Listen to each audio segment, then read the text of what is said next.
பதவியேற்ற முதல் நாளே வந்துட்டு நம்மளுடைய தமிழ் தாய் வாழ்த்தை அவமதிச்சிட்டாரு அப்படின்னு சொல்லிட்டு நிறைய பேர் வந்துட்டு குற்றச்சாட்டு வச்சிருக்காங்க. அவருக்கு ஆதரவு அளிச்ச அனைத்து கட்சிகளும் இதை வந்து கண்டிச்சிருக்கிறாங்க. ஆனா சட்டம் தெரிஞ்சவர்கள் என்ன சொல்றாங்க அப்படின்னா, கவர்னர், பிரைம் மினிஸ்டர் இது போன்ற அபிஷியல்ஸ் கலந்துக்கிற இந்த நிகழ்ச்சியில வந்து வந்தே மாத்திரம் பிளஸ் நேஷனல் ஆந்தம் தான் முதல்ல வரணும். அதுக்கப்புறம் தான் வந்துட்டு நம்ம தமிழ் தாய் வாழ்த்து வரணும் அப்படின்னு சொல்லி ஒரு புரோட்டோகாலே இருக்கு. அது கடந்த ஆட்சியில தான் கொண்டு வந்திருக்காங்க. நீங்க எதிர்க்கிறதுனா அப்பதான் எதிர்த்து இருக்கணும்.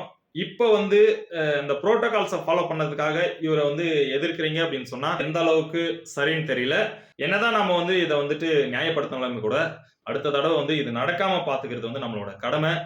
ஏன்னா எல்லாத்துக்கும் மேல தமிழ் தாய் வாழ்த்து அப்படின்றது நம்ம தமிழ் தாயோட ஒரு அடையாளம். அதனால அதை தயவு செஞ்சு அதை எந்த இடத்துலயும் அவமதிக்க விடாம நீங்க பாத்துக்கணும் அப்படின்றது தமிழ் மக்களோட வேண்டுகோள்.